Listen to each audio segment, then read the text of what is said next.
இந்த டெண்டர்லாம் எடுக்கிறாங்கல்ல, டெண்டர்கள் எடுக்கிறது யாருக்கு அது முறையாக ஒரு ஒதுக்கீடு செய்யப்படுதா இல்லை அதில் ஏதாவது பிரச்சனை? இந்த அரசு சுட்டி காட்டி நீ என்னென்ன பணி செய்திருக்கிற, நீ சொல்கிறது உண்மையான ஒரு வெள்ளறிக்கை கேட்டால் இதுதான் வெள்ளறிக்கைன்னு கொடுங்க. அப்போ எவ்வளோ நீங்கள் மக்களை முட்டாளாக்குறீங்க, ஏளனப்படுத்துறீங்க. மூத்த அமைச்சர் என்று சொல்லக்கூடிய பொன்முடி ஓசி ஓசி ஓசி. சாலை வசதியை பொறுத்தவரை இப்போ சமீபத்தில் தேர்தல் வருதுன்றதுக்கோசரம் ஏர்போர்ட்லேருந்து அணைக்கட்டு வரையும் சாலை விரிவாக்கன்ற 5 ஆண்டுகளில் இப்போ 4 வருஷம் அவர் சேர்மன் ஆகி சுதந்திர தினத்துக்கு குடியேற்றத்துக்கு தேசிய கொடியேற்ற நிகழ்ச்சி ஒரு ஆண்டு கூட அவர் கொடியேற்ற வரல. உண்மையிலேவா? உண்மையில். வைத பீப்பிள் நேயர்களுக்கு வணக்கம். தமிழகத்தில் அரசியல் களம் ரொம்ப சூடு பறக்க போய்கிட்டு இருக்கு. பிரச்சாரம் எல்லா கட்சியிலுமே தங்களோட பிரச்சாரத்தில் ஈடுபட்டுக்கிட்டு இருக்காங்க. இந்த சூழலில் தற்போது நம்ம இருக்கக்கூடிய தொகுதியானது அணைக்கட்டு சட்டமன்ற தொகுதி. இந்த தொகுதியில் போட்டியிடக்கூடிய அதிமுக சார்பில் அதிமுகவினுடைய வேலூர் புறநகர் மாவட்ட செயலாளர் திரு வேலழகன் அணைக்கட்டு தொகுதியில் போட்டியிடறாரு. இப்போ அவர் தான் நேர்காணலில் வந்திருக்கோம், அவர்கிட்ட பேசலாம். வணக்கம்ண்ணே. வணக்கம்ண்ணா. அண்ணே, பிரச்சாரம் ரொம்ப பரபரப்பாக போய்கிட்டு இருக்கு. உங்களுடைய வேட்புமனு தாக்கல் கூட பார்த்தோம், ஒரு பிரம்மாண்டமான ஒரு வேட்புமனு தாக்கல் பண்ணியிருக்கீங்க. களம் 2026 எந்த அளவுக்கு அதிமுக சாதகமாக இருக்குண்ணே? மாண்புமிகு அண்ணன் எடப்பாடியார் அவர்கள் 4.5 ஆண்டு காலம் நல்ல சிறந்த ஆட்சி கொடுத்தாங்க. இன்றைக்கி ஒரு பலம் வாய்ந்த கூட்டணி, தேசிய ஜனநாயக கூட்டணி என்பது பலம் வாய்ந்த கூட்டணி. இந்த பலம் வாய்ந்த கூட்டணி என்பதனால அணைக்கட்டு தொகுதி எப்போதுமே அனைத்து இந்திய அண்ணா திராவிட முன்னேற்ற கோட்டையாக கடந்த காலத்தில் இருந்திருக்குது. அந்த அடிப்படையில் தொகுதியில் வேட்புமனு தாக்கல் பண்ணுறதுலேருந்து தேர்தல் பிரச்சாரத்துலேருந்து நாங்கள் முதன்மையாக செய்துட்டுருக்குறோம். இன்னும் தேர்தல் பிரச்சாரத்தை வேகப்படுத்த போகிறோம். இப்போ ஏற்கனவே சொன்ன மாதிரி கடந்த அதிமுக ஆட்சியில் அம்மா அவர்களுக்கு பிறகு எடப்பாடியார் அவர்கள் 4 ஆண்டுகள் ஆட்சி இருந்தார். அதில் நிறைய நலத்திட்டங்கள் பண்ணியிருக்காரு. அதற்கு பின்னாடி இப்போ திமுக ஆட்சி ஒரு 5 ஆண்டுகள் நடந்திருக்கு. இந்த பகுதியில் இப்போ திமுகவுடைய எம்எல்ஏ தான் இருக்கார். அவருடைய செயல்பாடுகள் எப்படி இருக்குது? மக்கள் அவருடைய செயல்பாடு எப்படி பார்க்குறாங்கன்னா, அவர் அதிமுக ஆட்சியிலையும் இங்கே சட்டமன்ற உறுப்பினராக இருந்திருக்காரு, திமுக ஆட்சியும் சட்டமன்ற உறுப்பினராக இருந்திருக்காரு. அவருடைய செயல்பாடுகள் எப்படி இருக்குது? மக்கள் அவர் இந்த முறை ஏற்றுக்கொள்வார்களா? அதிமுக காலத்திலையும் 5 ஆண்டு காலம் நீங்கள் சொன்ன மாதிரி இருந்தார். இப்போ அவருடைய ஆளுங்கட்சியாருக்கு சொல்ல 5 ஆண்டு காலம் ஆக மொத்தம் 10 ஆண்டு காலம் அவர் சட்டமன்ற உறுப்பினர் இருக்கிறாரு. ஒரு சொன்ன வாக்குறுதிகள் பல. எப்படி அவங்க கட்சி தலைவர் 520 வாக்குறுதிகளை சொல்லி 4 ஒரு பங்கு கூட செய்யலையோ, அது மாதிரி இவர் சொன்ன வாக்குறுதிகள் பல வாக்குறுதிகள்.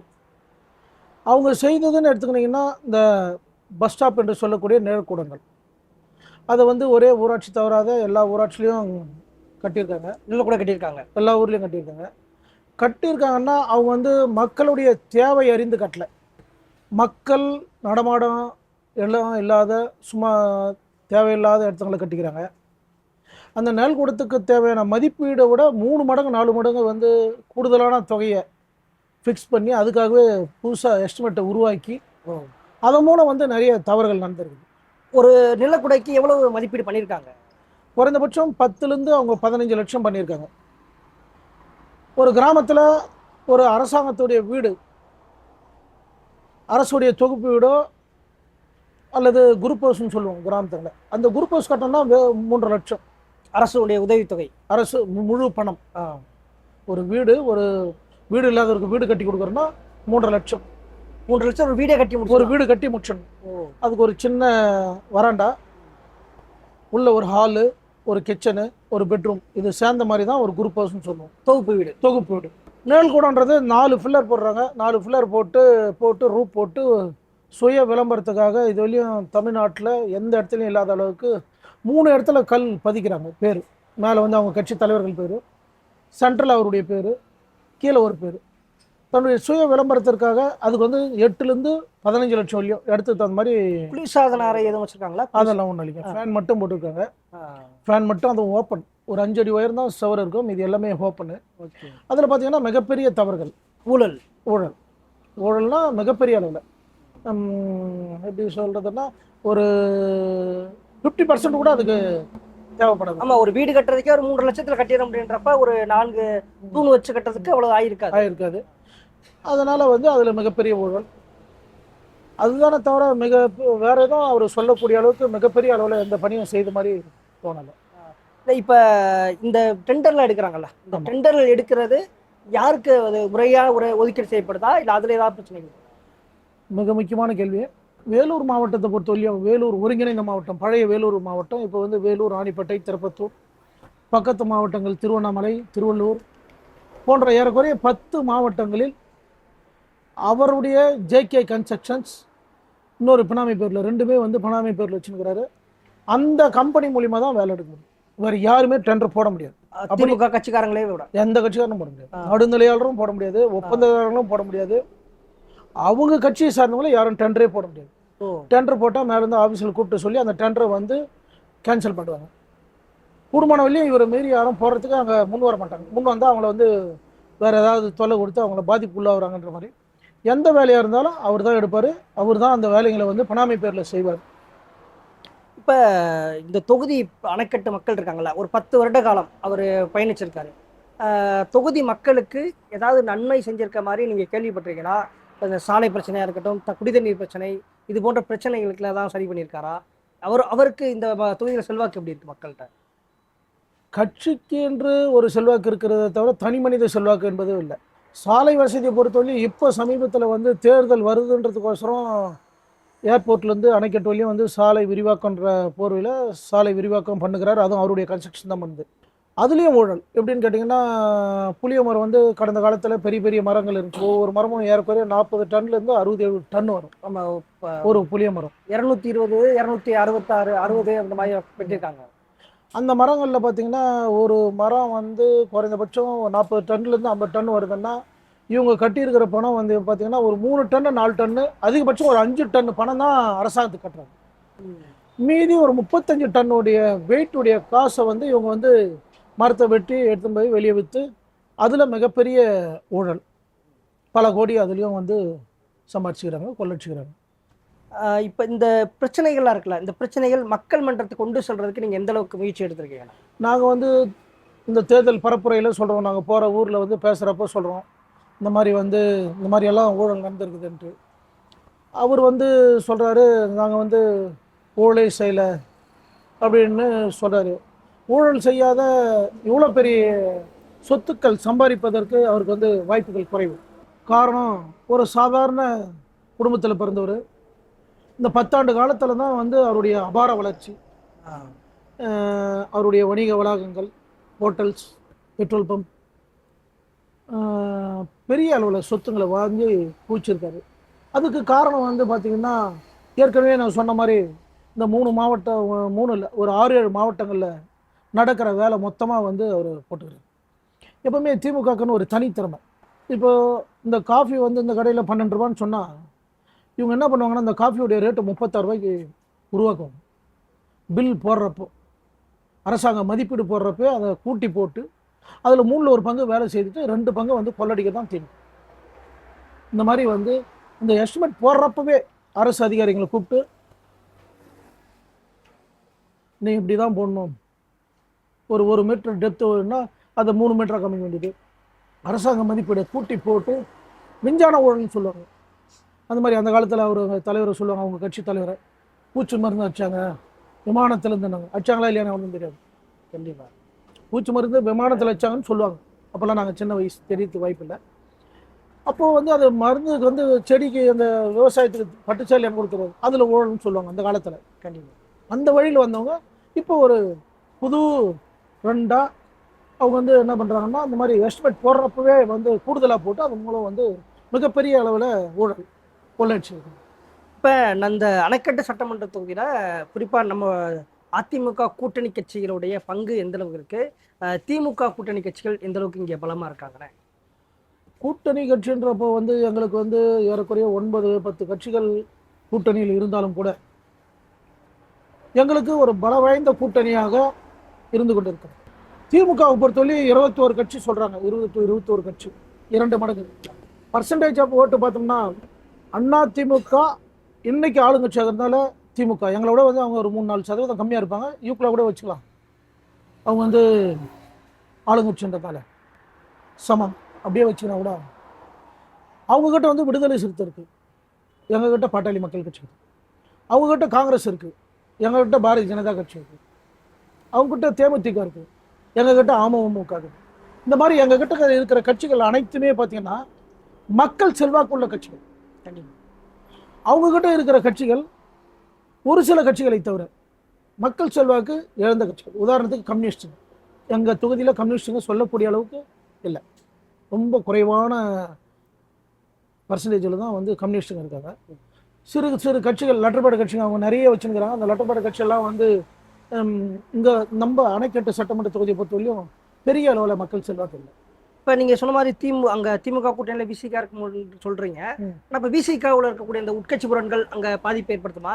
ஏற்கனவே இந்த சீட் கொடுக்கறதுல ஒரு முரண்பாடு, அதுக்கப்புறம் விசிகா தலைவர் போட்டியிட்டார், மறுபடியும் அவர் பின்வாங்கியிருக்காரு, அதுக்கு திமுகவோட அழுத்தம் காரணம் சொல்லப்படுது. ஸோ இதெல்லாம் வந்து தேர்தல் காலத்தில் எதிர்க்க வாய்ப்பு இருக்கா? நிச்சயமாக வந்து விடுதலை சிறுத்தையுடைய சகோதரர்கள் வந்து உள்ளே வந்து மனசில் வச்சுன்னு இருப்பாங்க. காரணம் என்னன்னு கேட்டிங்கன்னா, 5 ஆண்டு கால ஆட்சியில் அந்த விடுதலை சிறுத்தையுடைய தலைவர் அண்ணன் தொல் திருமாவளவன் அவர்களுக்கோ அல்லது அந்த கட்சியை சார்ந்த நபர்களுக்கோ மேலே முதலமைச்சரும் அந்த கட்சியுடைய தலைவர் தொல் திருமாவளவன் அண்ணன் அவர்களுக்கு அவ்வளோ முக்கியத்துவம் கொடுக்கல. கீழே இந்த மாவட்ட செயலாளர் சட்டமன்ற உறுப்பினராகிறார் திமுகவில், அவரும் வந்து இங்கே இருக்கிற கட்சிக்காரர்களுக்கு அந்த விடுதலை சிறுத்தை கட்சிகளுக்கு வந்து முக்கியத்துவம் கொடுத்த மாதிரி எனக்கு ஒன்றும் தோணலை. அப்போ அவங்கெல்லாம் வந்து மனசளவில் பாதிப்பில் இருக்காங்க. அதை விட ஒரு படி மேலே போய் சொல்லணும்னா, அணைக்கட்டு ஒன்றியம் என்பது பட்டியலினம் மக்களுக்கு ஒதுக்கப்பட்டு ஒன்றிய பெருந்தலைவர் இங்கே அணைக்கட்டில் வந்து அவர் தான் வந்து பாஸ்கரன் சொல்லி ஒருத்தர் சேர்மனாக இருக்கார். இந்த 5 ஆண்டு காலம், 5 ஆண்டுல இப்போ 4 வருஷம் அவர் சேர்மன் ஆகி சுதந்திர தினத்துக்கு குடியரசு தினத்துக்கும் தேசிய கொடியேற்றுற நிகழ்ச்சிகள் ஒரு ஆண்டு கூட அவர் கொடியேற்ற வரல. உண்மையிலேவா? உண்மையில் என்ன சொல்றேன், நான் ஒன்றா வீடியோ ஒன்றா உங்களுக்கு கொடுக்குறேன். எங்கள் தம்பிக்கிட்ட வந்து தேசிய கொடிய சட்டமன்ற உறுப்பினர் தான் ஒன்றிய அலுவலகத்தில் தேசிய கொடியேற்றுறேன். சமூக நீதி பேசக்கூடிய திமுகவே இது ஒன்று நான் வந்து நடந்த உண்மை. அவர்களுடைய ஐடி விங்லேயே வந்து போட்ட அந்த சமூக வலைதளத்தில் போட்ட அந்த செய்தி இன்னைக்கும் நாங்கள் வந்து அதை எடுத்து தம்பிங்க சொன்னாங்க. அதை நான் ஏற்கனவே ஒரு கூட்டத்திலையும் பேசியிருக்கேன். அவர் எம்எல்ஏ நந்தகுமார் தான் கொடி ஏற்றிட்டு தேசிய கொடி ஏற்றிருக்காரு. இப்போ லாஸ்ட்டாக நடந்தது இந்த ஆண்டு கூட போ இதை அவங்க குரல் கொடுக்கவே இல்லை எதிர்த்து. ஒரு ஆளுங்கட்சி, அதனால் அழுத்தம் காரணம், அந்த அழுத்தத்தின் காரணமாக வந்து அவங்களால பேச முடியும். சிலர் கேள்வி கேட்குறாங்க, பேசுகிறாங்க, அவங்கள வந்து வேறு ஏதாவது சொல்லி அவங்கள வந்து மிரட்டுறது. ஆனால் அதுக்கு வந்து அவங்க வந்து சிலர் வந்து கொஞ்சம் அச்சப்பட்டு போகிறவங்க, சிலர் அதுக்கு பதில் கொடுக்குறாங்க. இந்த மாதிரியான விஷயங்கள்லாம் இப்போ அவருக்கு தேர்தல் நேரத்தில் அவருக்கு எதிராக வாய்ப்பு இருக்கா? அந்த கட்சியை பொறுத்தவரையிலையும் வந்து திமுகவை பொறுத்தவரையிலையும் வந்து தேர்தல் காலங்களில் கூப்பிட்டு எவ்வளோ வந்து பக்குவமாக பேசணுமோ பேசி அவங்கள வந்து சகோதரத்தோட நடிக்கிறதுக்கு தெரியும். அவரை பொறுத்தவரையும் ஒரு சிறந்த ஒரு நடிகர் தான் சொல்லணும். யாரை சொல்கிறீங்க? சட்டமன்ற உறுப்பினர் நந்தகுமார். காரணம் என்னன்னு கேட்டிங்கன்னா, இப்போ கூட தேர்தல் பரப்புரைக்கு போகிறாரு, அங்கே வந்து மக்களோட மக்களாகன்ற மாதிரி கட்டி பிடிக்கிறது, பேசுறது, அவருடைய ஆக்டிவிட்டீஸை இயற்கையாகவே அந்த மாதிரி. காரணம் என்னென்னா, அவர் எப்போவுமே வந்து செயல்பாடு ஒன்றா இருக்கும், பேச்சு ஒன்றா இருக்கும். செயல்பாடு அவருக்குரிய உரிமை, ஒரு ஒன்றிய பெருந்தலைவர் தேசிய கொடி ஏற்ற முடியாது. ஆனால் இங்கே வந்து ஓட்டு கேட்குற பார்த்தீங்கன்னா ஏதோ அப்படியே ரொம்ப நெருக்கமாக மாதிரி சமூக நீதியை காப்பாற்றுற மாதிரி பேசுவார். பேச்சுக்கும் செயல்பாடுக்கும் சம்மந்தமே இருக்காது. இப்போ முக்கியமாக ஒவ்வொரு தேர்தலுமே தேர்தல் வாக்குறுதிகள் ரொம்ப முக்கியத்துவம் பெறும். கடந்த தேர்தலில் திமுக கொடுத்த வாக்குறுதிகள் நிறைவேற்றல் சொல்லிட்டு பொதுமக்கள் மத்தியில் ஒரு அதிருப்தி இருக்குதா சொல்லப்படுது.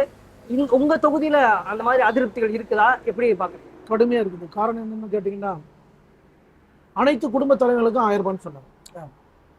இதில் பார்த்தீங்கன்னா பாதி பேருக்கு தான் கொடுத்துருக்காங்க, ஒரு 50% கொடுத்துருக்காங்க. மீதி ஒரு 50% கொடுக்கல. அவங்க வந்து ரொம்ப வருத்தத்தில் இருக்கிறாங்க.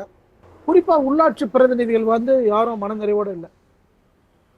எல்லாமே வந்து அவங்களுடைய கட்சி நிர்வாகிகள் தான் வந்து முழுமையாக அதை செயல்படுத்துகிறாங்களே தவிர உள்ளாட்சி பொறுப்பில் இருக்கிற தலைவர்களோ கவுன்சிலருங்களோ அந்த பதவிக்குரிய மரியாதை இல்லை. இப்போ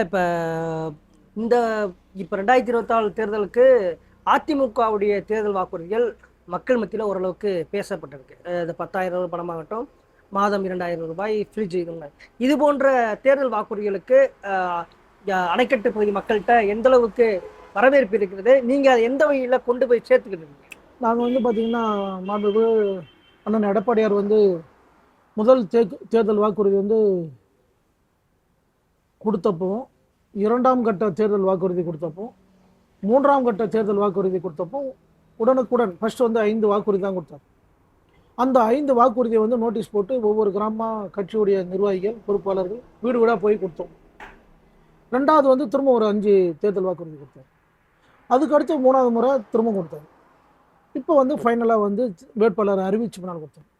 அந்த முதன்மையாக கொடுத்த அனைத்துமே வந்து வீடு வீடாக போய் டோர் டு டோராக வந்து நாங்கள் ரீச் பண்ணதுனால மக்கள் முழுமையாக வந்து ஆதரிக்கிறாங்க. அதுக்கு காரணம் பார்த்தீங்கன்னா, புரட்சித் தலைவர் அம்மா காலத்தில் 54 வாக்குறுதி கொடுத்தோம்.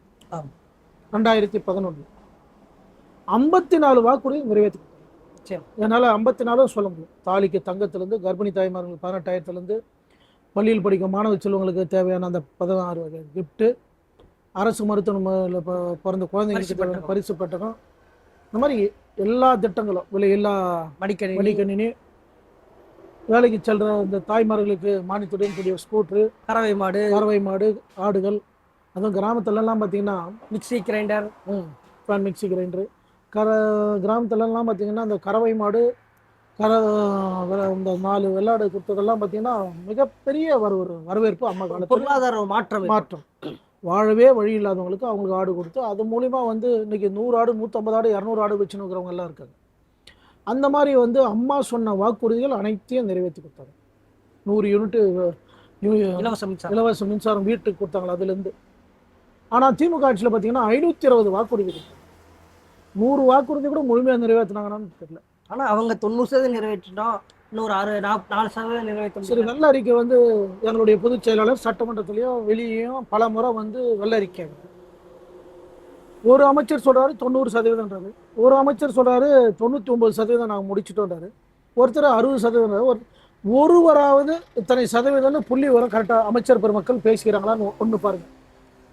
ரெண்டாவது, வெள்ள அறிக்கை கொடுங்கன்னா டிஆர்பி ராஜா வெள்ள பேப்பர் எடுத்து காமிக்கிறார். இது தமிழ்நாட்டு அரசியலில் இதுவரையும் எப்பவுமே நடைபெறாத ஒன்று. ஒரு எதிர்கட்சி தலைவர் இந்த அரசை சுட்டி காட்டி நீ என்னென்ன பணி செய்திருக்கிற, நீ சொல்கிறது உண்மையான ஒரு வெள்ளறிக்கை கேட்டால் இதுதான் வெள்ளறிக்கைன்னு கொடுக்குறேன். அப்போ எவ்வளோ வந்து நீங்கள் வந்து மக்களை வந்து முட்டாளாக்குறீங்க, ஏளனப்படுத்துறீங்க. இதெல்லாம் மக்கள் வந்து தெரியாத போயிடுமா? அரசனுடைய வரிப்பணத்தை செலவு பண்ணுறது காய்க்க மாட்டேன்றாங்க. அதிமுகவுடைய இந்த முதன்மையான வாக்குறுதிகள் இருக்குல்ல, இது வந்து இப்போ திமுகவினரே பாராட்டக்கூடிய ஒரு இதாக தான் இருக்குது. ஸோ அப்படி இருக்கும்போது திமுகவினர் இந்த மாதிரி வாக்குறுதிகளுக்கு எப்படி ஆதரவு கொடுக்குறாங்க? நீங்கள் சந்திக்கக்கூடிய திமுக வேட்பாளர்கள், இந்த பொதுவான வேட்பாளர்கள், இப்போ அதிமுக சார்ந்து இல்லாமல் நடுநிலை வாக்காளர்கள் மத்தியில் எந்த அளவுக்கு ஒரு எதிர்பார்ப்பு இருக்குது, தாக்கத்தில் இருக்குது? தேர்தல் வாக்குறுதியை பொறுத்தவரையும் நான் ஏற்கனவே சொன்ன மாதிரி தான். அம்மா செய்தாங்க, முதலமைச்சர் ஸ்டாலின் செய்யலை. எடப்பாடியாரை பொறுத்தவரையும் அண்ணன் எடப்பாடியார் அவர்கள் ஏறக்குறைய வந்து ஒரு 1.5 மாதத்துக்கு முன்னே இந்த தேர்தல் வாக்குறுதியை கொடுத்ததுனால அந்த தேர்தல் வாக்குறுதிகள் அனைத்துமே வந்து மக்களுக்கு நன்மை பயக்கிற அளவுக்கு. அதுக்கு காரணம் வந்து பார்த்திங்கன்னா 10,000 ரூபாய், ரெண்டாவது மாதந்தோறும் 2,000 ரூபாய் அனைத்து குடும்பத் தலைவர்களுக்கும், மானியத்துடன் கூடிய ஸ்கூட்டர். அதோட ஒரு படி மேலே போய் சொன்னோம்னா 100 நாள் வேலை. கிராமத்துங்களில் அதிகமாக பயன்படக்கூடிய தாய்மார்கள், பெரியோர்கள் 100 நாள் வேலையை திமுக ஆட்சியில் அந்த 5 ஆண்டு காலம் ஒரு வருஷம் கூட 100 நாள் முழுமையாக கொடுக்கல. ஏன் என்ன பண்ணுறாங்க? அது வந்து பார்த்திங்கன்னா சென்ட்ரல் கவர்மெண்ட்டில் வந்து பழியை போட்டு இப்போ வந்து ஒரு அந்த என்ஆர்ஜிஎஸ்ன்னு சொல்கிற அந்த 100 நாள் வேலை செய்தால் அந்த பணம் மக்களுக்கு நேரடி அக்கௌண்ட்டுக்கு போயிடும். 100 நாள் வேலையில் 20 நாள் 30 நாள் தான் வேலை கொடுத்துட்டு மீதி பணத்தை ரோடு போட்டேன், சென்டெக்ஸ் வச்சேன், வாட்டர் லைனுக்கு யூஸ் பண்ணிக்கணும்னு சொல்லிட்டு பணத்தை வந்து ஹெட்டை மாற்றி டைவெர்ட் பண்ணி அதை செய்து அதில் கொள்ளடிக்கலாம். தனி மனித அந்த மக்களுக்கு பஸ்ஸில் அதில் வந்து திருட முடியும். மக்கள் இதெல்லாம் கேட்கறது இல்லையா? எப்படி கேட்க முடியும்? ஆளுங்கட்சியில் இந்த அதிகார பலம் இருக்கிறதுனால வந்து சாதாரண பாமர மக்கள் கேட்டால் உனக்கு 100 நாள் வேலை அட்டையே இல்லைன்னு யாராவது ஒருத்தர் கேள்வி கேட்டாங்கன்னா 100 நாளைக்கு உங்களுக்கு வழங்கப்பட்ட அட்டைக்கு உனக்கு வேலை இல்லை, அவங்களுக்கு யார் இருக்கிறாங்களோ அவங்களுக்கு வேண்டியவங்களுக்கு மட்டும் வேலை, இல்லைன்னா அந்த அட்டையை கொடுக்க. இப்போ கிட்டத்தட்ட ஒரு 2 வாக்குறுதிகள் தான், திமுக வாக்குறுதி, அதிமுக வாக்குறுதி.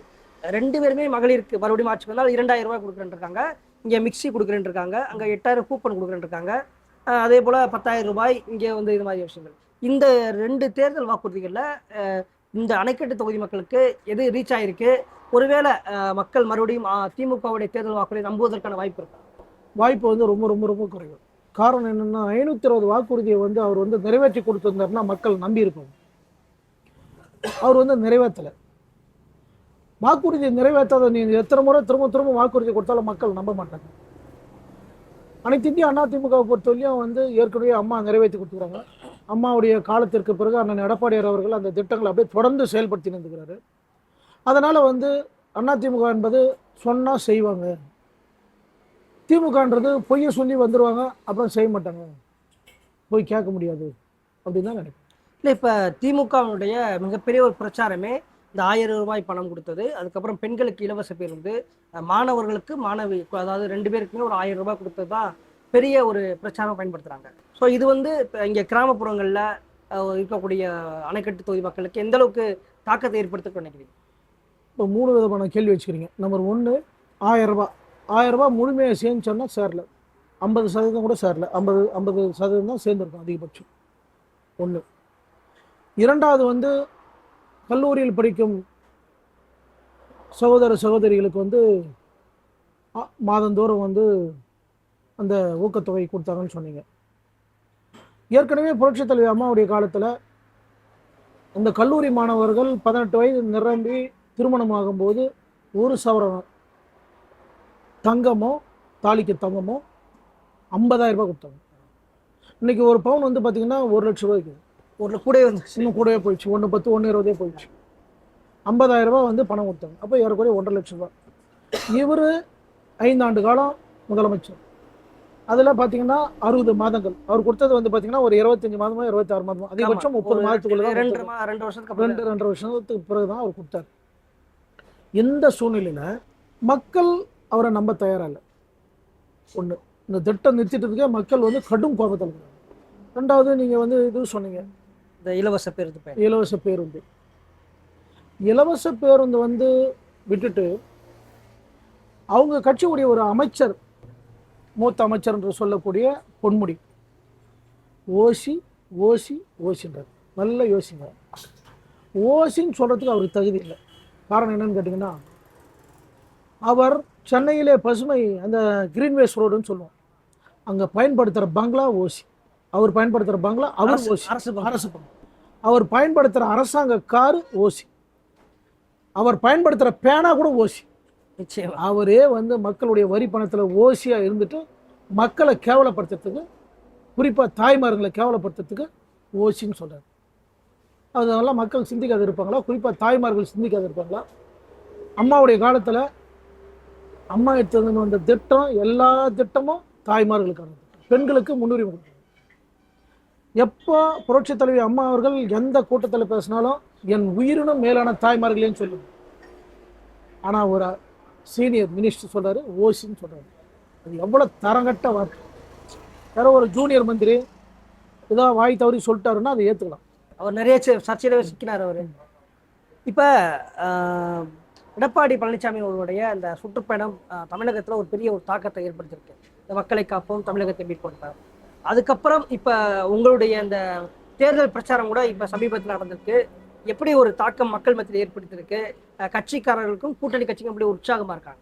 நீங்கள் சொன்ன மாதிரி வந்து மக்களை காப்போம் தமிழகத்தை மீட்போம்ன்ற நிகழ்ச்சி ஒரு 3 மாதங்களுக்கு முன்பாகவே வந்து மிகப்பெரிய அளவில் ஒரு மாநாடு போல் வந்து அணைக்கட்டில் வந்து மக்கள் நாங்கள் எதிர்பார்க்கல அளவுக்கு அதிகமான கூட்டம், மிக சிறப்பான எழுச்சி உரை. இந்த எழுச்சி உரையை பார்த்துட்டு நீங்கள் எல்லா டிவிலையும் பார்த்துருப்பீங்க. அதுக்கு முன்னே வந்து அண்ணன் எடப்பாடியார் எங்கெல்லாம் போகிறாரோ அங்கெல்லாம் என்ன பண்ண வேண்டியதுன்னா அந்த கூட்டத்தை வந்து திசை திருப்புவதற்காக ஆம்புலன்ஸுக்கு உள்ளே விட்டுருவான். ஆமாம், அதை வந்து இதே மாதிரி எங்கள் அணைக்கட்டில் அவர் பேச ஆரம்பிக்கிறாரு. அவர் பேச ஆரம்பிக்கிற நேரத்திற்கு பள்ளிகொண்டாலேருந்து அடுக்குமாரம் போகிறோன்னு சொல்கிறாங்க. அடுக்குமாரம் வந்து கவர்மெண்ட் மெடிக்கல் காலேஜ், அந்த அரசு கல்லூரி மருத்துவமனை. அதுக்கு 4 வழி இருக்குது. நேராக பள்ளிகொண்டாலேருந்து அப்துல்லாபுரம் போய் போகலாம். இன்னொன்று வந்து பார்த்திங்கன்னா இங்கே பக்கத்தில் போயிட்டு அந்த விளண்டரம் வழியாக போகலாம். இன்னொன்று இங்கே கந்தநேரி வழியாக, அந்த கந்தநேரி வழியாக போகலாம். இந்த அதுக்கு அந்தாண்ட போனோம்னா ஒரு ரோடு, இந்த ஒக்கனாபுரம்னு சொல்லிட்டு 4 ரோடு இருக்குது. விட்டுட்டு அவங்க என்ன பண்ணுறாங்கன்னா நேராக வந்து கூட்டத்துக்குள்ளே போகிறாங்க. அப்போது அண்ணா எடப்பாடியார் என்ன சொல்கிறாருன்னா, என்ன எப்போ பார்த்தாலும் ஆம்புலன்ஸ் வருது, அதில் ஆள் இருக்காங்களா பாருங்க. ஆளே இல்லை. ஏற்கனவே நாங்கள் வந்து சிசிடிவி கேமரா எடுத்து பார்த்தோம். சரி என்ன தப்பு நடந்துச்சு. மறுநாள் 1 மணி நேரம் ஏறக்குறைய 40 நிமிஷத்துக்கு முன்னே பள்ளிகொண்டாந்து புறப்படுறாரு. இந்த கந்தநேரி கூட்டு ரோட்டில் வந்து நம்ம உட்காந்துக்கிற அந்த இடத்துல வண்டி கிராஸ் ஆகுது. அங்கேருந்து போய் அந்த ஒரு பெட்ரோல் பங்காண்ட ஒரு 2 நிமிஷம் நிற்கிறாரு. அப்புறம் போயிட்டு ஒரு இடத்துல ஒரு 3/4 மணி நேரம் நிற்கிறார். 42 நிமிஷம் நிற்கிறார். அதுக்கு பின்னால் பொதுச் செயலாளர் வந்துட்டாருன்னு தெரிஞ்ச மேலே உள்ள வரும். அப்போது யாரோ பின்னாலேருந்து இயக்குறாங்க. இந்த கூட்டத்தை சிதைப்பதற்கு பவர் கட் பண்ணுறது, ஆம்புலன்ஸ் விடுறது, இந்த மாதிரி மக்களுடைய திசை திருப்புறாங்க. அவங்க நினச்சிக்கிறாங்க கூட்டத்தை வந்து நம்ம திசை திருப்புறோம் அல்லது அதை வந்து சீர்குலைக்கிறோம். அந்த மக்கள் எல்லாத்தையும் பார்த்துக்கிறாங்க. அதுக்கெல்லாம் ஒரு சரியான தீர்வு நடைபெற உள்ள சட்டமன்ற தேர்தல். இப்போ இவர் நந்தகுமார் அவர்கள் 2 முறை சட்டமன்ற உறுப்பினராக இருக்காரு. இவருடைய காலகட்டத்தில் இந்த அணைக்கட்டு தொகுதியில் ஏதாவது வளர்ச்சி ஏற்பட்டிருக்கா? வளர்ச்சிக்கான பணிகள் ஏதாவது பண்ணியிருக்காரா? வளர்ச்சிக்கான பணிகள் நான் சொன்ன மாதிரி, ஏற்கனவே சொன்ன மாதிரியே நிழற்கூடங்கள், இந்த மாதிரி அவருடைய தொகுதி மேம்பாடு நிதியில் வந்து நிழற்கூடங்களை தவிர வேறு எதுவும் செய்த மாதிரி தோணல. அரசுடைய பணங்கள் எந்த பணமாக இருந்தாலும், அது எந்த எட்டில் வந்தாலும் சரி, அது மத்திய அரசாங்க பணமாக இருந்தாலும் அது ஸ்டேட் கவர்மெண்ட் ஃபண்டாக இருந்தாலும், இவர் பேர் வந்து பெருசாக இருக்குது. விளம்பரம், சுய விளம்பரம், எந்த ஃபண்டாக இருந்தாலும் சரி, அது ஊராட்சிக்கு வர ஃபண்டாக இருந்தாலும், ஒன்றிய கவுன்சிலுக்கு வர ஃபண்டாக இருந்தாலும், அல்லது எஸ்எஃப்சின்னு சொல்கிற மாவட்ட கவுன்சிலுக்கு வர ஃபண்டாக இருந்தாலும், மாவட்ட சேர்மனுக்கு வர ஃபண்டாக இருந்தாலும், எந்த எட்டில் வந்தாலும் எந்த பணம் வந்தாலும் அந்த பணத்தில் வேலை செய்கிற வேலைக்கு இவருடைய பேர் வந்து எவ்வளோ பெருசாக இருக்க முடியுதோ அவ்வளோ பெருசாக. இப்போ இங்கே சமீபத்தில் இந்த குளக்கரைகளை சுத்தம் பண்ணி அந்த ஒரு அழகுபடுத்தி ஒரு பூங்கா மாதிரி ஒன்று அமைச்சிருக்காங்கன்னு கேள்விப்பட்டோம். சதுப்பேரி சதுப்பேரி அதுக்கு வந்து மக்கள் எப்படி இது பண்ணுறாங்க, அது முறையாக நடந்திருக்காங்க. இதில் வந்து 40 கோடி ரூபான்னு சொல்கிறாங்க டோட்டலாக அவங்க கொடுத்த விளம்பரத்தில்.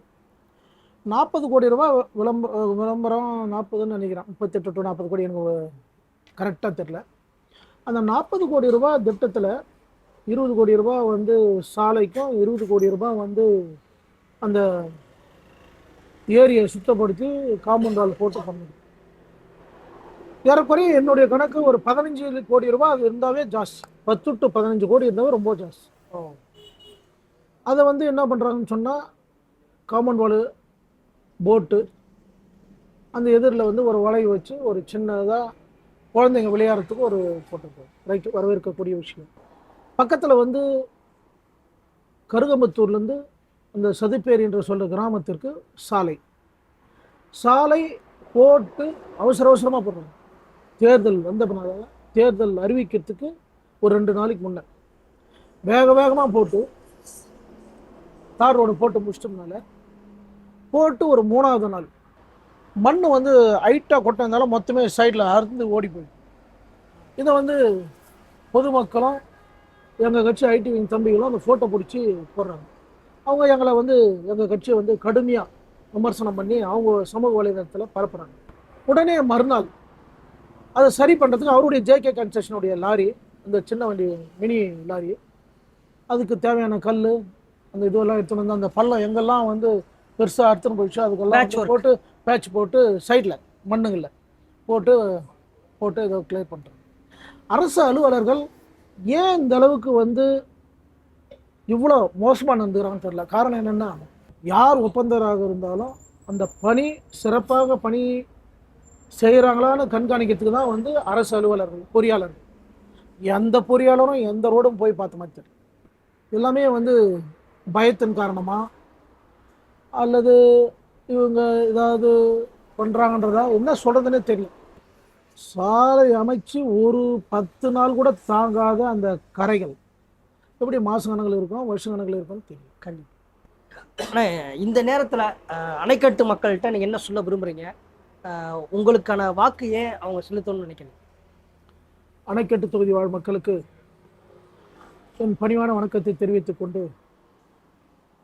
புரட்சித் தலைவி அம்மாவுடைய காலம், அண்ணன் எடப்பாடியார் காலம் வந்து தமிழகம் அமைதி பூங்காவாக இருந்தது. இன்னைக்கு இந்த திமுக ஆட்சியில் 2 வயசு குழந்தையிலேருந்து 80 வயசு பாட்டி வரையும் யாரும் சுதந்திரமாக இருக்க முடியும். எங்கே பார்த்தாலும் போதை மாநிலம், எங்கே பார்த்தாலும் கஞ்சா. நம்ம உட்காந்துக்கிறோம் பக்கத்துலேயே 1 கிலோமீட்டர் போலீஸ் ஸ்டேஷன், பள்ளிகொண்டான்னு ஒரு போலீஸ். அந்த பள்ளிகொண்டா போலீஸ் ஸ்டேஷனில் 36 வழக்குகள் கஞ்சா, 36 பேர் அரெஸ்ட் பண்ணாங்க. பேருக்கு தான் 36 பேர். கல்லூரி, ரோடு எங்கேயுமே கஞ்சா இல்லாத இடமே இல்லை. ஏன்னா அரசாங்க பதிவேடு.